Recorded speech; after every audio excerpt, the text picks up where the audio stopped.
નમસ્કાર દર્શક મિત્રો, હું છું આપની હોસ્ટ અને દોસ્ત કૃતિ. સ્વાગત છે આપનું મંતવ્ય ન્યૂઝની એક વિશેષ રજૂઆત વાનગી શોમાં. Title sponsor by LG Bandhani hing, essence of authentic taste since 1894, co-presented by Varmora homeware and mother's recipe પ્રેમનો સ્વાદ.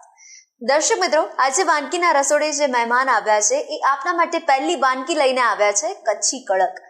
એટલે કચ્છની ભાતીગળ સંસ્કૃતિની આ કચ્છી કડક આ વાનગી ખૂબ જ પ્રખ્યાત અને સ્ટ્રીટ ફૂડ કે જે આપણે બધાને ભાવે, નાના મોટા સૌ કોઈને ભાવતી એવી આપણી આ વાનગી છે. એટલે કચ્છની ગલીઓમાં જ્યારે આપણે ફરવા જઈએ ને ત્યારે અચૂકપણે કચ્છની દાબેલી યાદ આવે પહેલું તો, અને પછી કચ્છી કડક તો આપણે ખાવું જ પડે. શું કહેવું, કદાચ તમે મારી આ વાત સાથે અગ્રી થતા હશો. તો ચાલો આજે આપણે કચ્છી કડક બનાવવાની એકદમ ઇઝી પ્રોસેસને જાણીએ અને મહેમાનને પણ મળીએ અને કરીએ કાર્યક્રમની શરૂઆત. દર્શક મિત્રો, આજે વાનગીના રસોડે ફરી એકવાર શિલ્પાબેન આપણી સાથે જોડાઈ ગયા છે. શિલ્પાબેન, આપનું સ્વાગત છે. Thank you. તો આજે તમે કચ્છની પ્રખ્યાત એવી વાનગી કચ્છી કડક લઈને આવ્યા છો, તો સૌથી પહેલા તો આ વાનગી વિશે કહો. કચ્છમાં તમે અત્યારે અહીંયા પણ કચ્છી બાઉલ તરીકે બધા બહુ જ વખણાય છે, અને આ બધું કચ્છનું એટલી બધી સરસ કચ્છી દાબેલી અને કડક બંને ત્યાંનું બહુ જ વખણાય છે. અને આપણને તો દાબેલી ભાવતી હોય અને આ કડક તો ભાવે જ છે. તો આપણે સ્ટાર્ટ કરી દઈશું. ઇન્ગ્રેડિયન્ટ સૌથી પહેલા જોઈ લઈશું. તો એની માટે બાફેલા બટેકા લેવાના છે, એક નાની ડુંગળી છે, લસણની ચટણી છે, ખજૂર આમલીની ચટણી છે, ગ્રીન ચટણી છે, ટમેટા છે, આ ટમેટાની પ્યુરી છે, પછી આ દાળ છે ચણાની, આ શેકેલી સિંગ મસાલા સિંગ કે ને એ છે, આ દાબેલીનો મસાલો છે, પછી આ દાડમ છે, આ ટોસ્ટ છે અને આ સેવ. ઓકે, તો આપણે સ્ટાર્ટ કરી દઈએ. તો ગેસ ચાલુ કરી દઈશું આપણે. તો આપણે એક કઢાઈ લઈ લેવાની છે, એમાં થોડુંક તેલ લઈ લઈશું, 2 થી 3 ચમચી જેટલું તેલ લઈ લઈશું. તેલ ગરમ થાય એટલે આપણે થોડી હિંગ એડ કરવાની છે.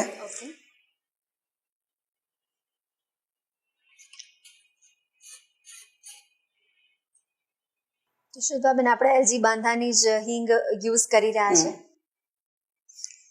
5 ચમચી જેટલી હિંગ લઈ લઈશું. ઓકે.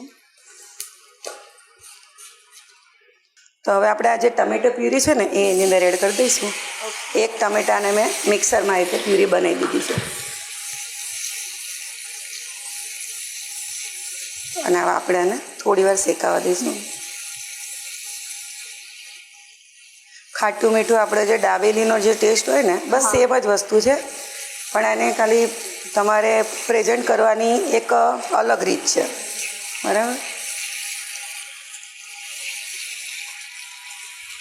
એટલે શિલ્પાબેન, ટોસ્ટનો કરકરો જે હોય એ ટેસ્ટ અને સાથે ઉપરથી દાડમ ભભરાવીએ, મસાલા સિંગ ભભરાવીએ અને જો ખાટી મીઠી તીખી ચટણી સાથે હોય એટલે લાજવાબ સ્વાદમાં મજા જ આવે. અને અત્યારે બધાને આ બહારનું જ વધારે ભાવે છે, એટલે આ તો ચોક્કસપણે ભાવશે તમને. તો આપણે ટમેટા થોડા થઈ ગયા છે, તો હવે આપણે એમાં થોડો મસાલો કરી દઈશું. તો પહેલાં આપણે આ કચ્છી દાબેલીનો મસાલો આવે છે ને એ 2 ચમચી લઈ લઈશું.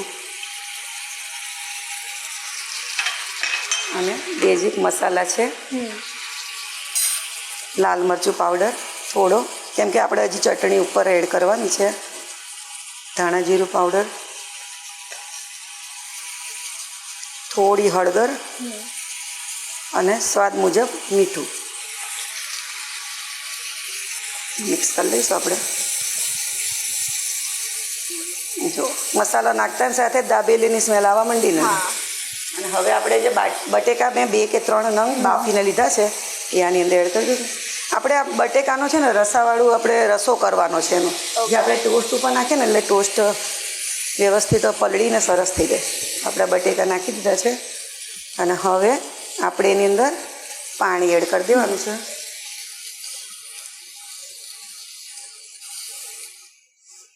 દોઢ કે 2 ગ્લાસ જેટલું પાણી જોશે, કેમ કે જેમ ઢીલું હશે ને, કેમ કે ટોસ્ટની આપણે અંદર નાખશું ને એટલે ટોસ્ટ છે ને બધું પાણી પી જશે, એટલે થોડું રસાદાર જ જોશે.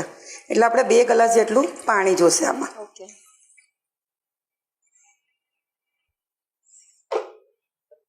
એટલે કચ્છી કડકની આપણને જો 1 પ્લેટ પણ મળી જાય ને તો પણ આપણું પેટ ભરાઈ જાય. સાચી વાત છે, કેમ કે આ બટેકા અને ટોસ્ટ ને બધું હેવી જ પડે ને, એટલે તમે ધરાઈ જ જાઓ.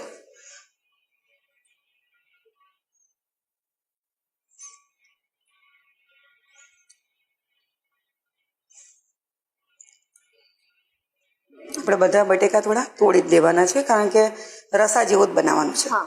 જરૂર પડે તો થોડું પાણી પણ એડ કરશું બીજું.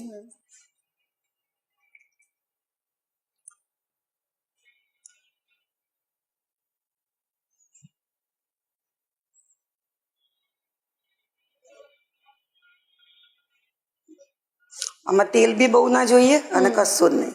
ઓકે. તો આને થોડી વાર થવા દઈશું. તો શિલ્પાબેન, ઘણા ફ્રેન્ડ્સ નાઇટ આઉટનો પ્લાન કરતા હોય ને પછી વિચારતા હોય કે રાત્રે શું ખાઈશું આપણે, તો એના માટે તો આ બેસ્ટ છે કે આવી રીતના કંઈ એટલી મહેનત પણ નથી આની અંદર અને મજા પણ આવે, એકદમ ટેસ્ટી ને ક્રિસ્પી, આપણને સ્વાદ પણ મજા આવશે. નવું લાગે. અને જો તમારે કિટી પાર્ટી હોય તો આ એક જ વસ્તુ બનાવી દો તો તમારે બહુ વાંધો જ ના આવે. અને કશી મહેનત ખરી, ખાલી બટેકા બાફી અને બસ આવી રીતે વઘાર દેવાના. એકદમ ઈઝી છે. અને જ્યારે તમે બેસો ને, એટલે કે ભાઈ હવે મારે નાસ્તો કરવો છે, ત્યારે જ બધું એસેમ્બલ કરીને તમે લઈ શકો છો. એટલે એમાં કેવું છે કે પહેલેથી તમે કરીને રાખશો ને તો કેવું થશે, ટોસ એકદમ પલળીને એ થઈ જશે. પણ જ્યારે તમારે એમ લાગે ને કે હવે નાસ્તો કરવા બેસવાનું છે, ત્યારે જ આપણે બનાવવાનું. એટલે ટોસ પલળી ના જાય અને થોડા ક્રન્ચી રહે. આપણે તમે બહાર જેવો ખાતા હશો ને તો ટોસનો ભાગ તમારે ક્રન્ચી જ આવતો હશે. બિલકુલ. તો હવે આ થોડું થઈ ગયું છે, તો હવે આમાં આપણે 2 ચમચી આ ખજૂર આમલીની ચટણી છે એ નાખી દઈશું.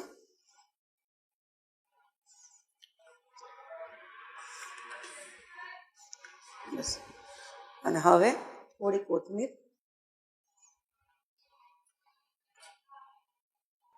ઘણીવાર શિલ્પાબેન એવું થતું હોય કે જ્યારે બાળક મમ્મીની સામે ડિમાન્ડ કરે ને ત્યારે મમ્મી એવું કહે કે તું તો વિચાર કરે ને બની જતું, એવું તો બનતું હોય એમ. પણ હવે આ એક એવી વાનગી છે, આપણે વિચાર કર્યો અને તરત બની પણ જાય. બરાબર છે. ઇઝી વાનગી છે, એકદમ ક્વિક બની જાય ફટાફટ. જો આપણે થઈ ગયું છે તો આપણે ગેસ બંધ કરી દઈશું. અને હવે આપણે સર્વ કરી દઈએ. આમ તો જોવા જાઉં તો ઉપર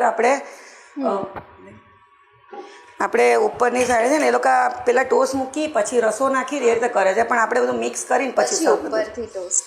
ના, બધું મિક્સ કરીને પછી આપણે સર્વ કરી દઈશું. બરાબર છે. કેમ કે તમે બહાર જાઓ ને તો તમને એવી રીતે, તમે જો સ્ટ્રીટ ફૂડ ખાવા જતા હો લારી ઉપર, તો એ લોકો અલગ અલગ નથી આપતા આ રીતે.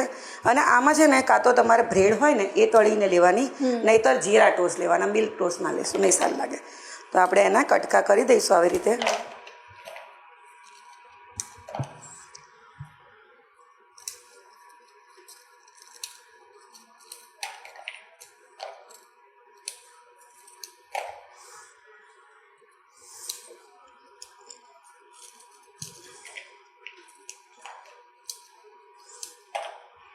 આજે રસોઈ ના કરતું હોય ને એ નહીં આવડી જાય એવી વાનગી છે. બિગિનર્સ જે શીખવાની ઈચ્છા હોય તો આનાથી સ્ટાર્ટ કરી શકે. હા, બસ.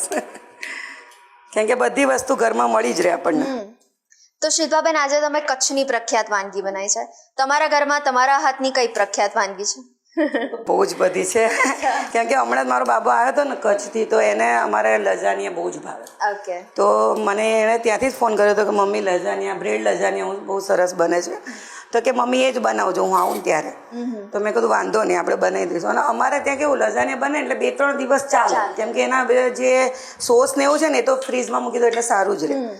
તો હવે આપણે ટોસ્ટ કટ કરી લીધા છે. હવે એની આપણે આ જે બટેકાનો રસો બનાવ્યો છે ને એ એડ કરી દઈશું.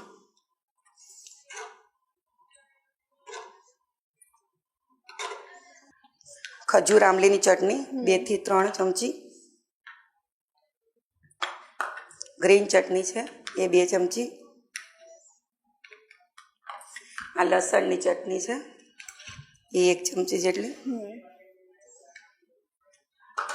ટમેટા આમ તો નાખતા નથી, પણ નાખો તો સરસ જ લાગે છે. તો હવે અડધું ટમેટું લઈ લઈશું. 2 ચમચી જેટલી ડુંગળી અને થોડી આપણે સિંગ શેકેલી અને થોડી ચણાની દાળ 2 ચમચી જેટલું બધું, અને થોડી કોથમીર ઉમેરી અને આને બધું મિક્સ કરી લઈશું આપણે.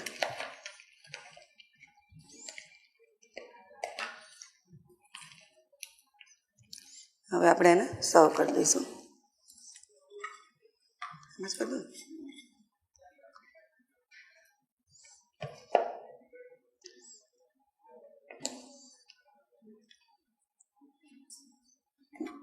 હવે એની ઉપર આપણે ફરીથી 1 ચમચી જેટલી ગળી ચટણી, તીખી ચટણી, થોડીક લસણની ચટણી, થોડીક ચણાની દાળ, થોડીક શેકેલી સિંગ અને સેવ અને થોડી દાળ. તૈયાર છે કચ્છી કડક. શિલ્પાબેન, આવી મસ્ત મજાની વાનગી આપણા વ્યુઅર સુધી પહોંચાડી તે બદલ આપનો ખૂબ ખૂબ આભાર.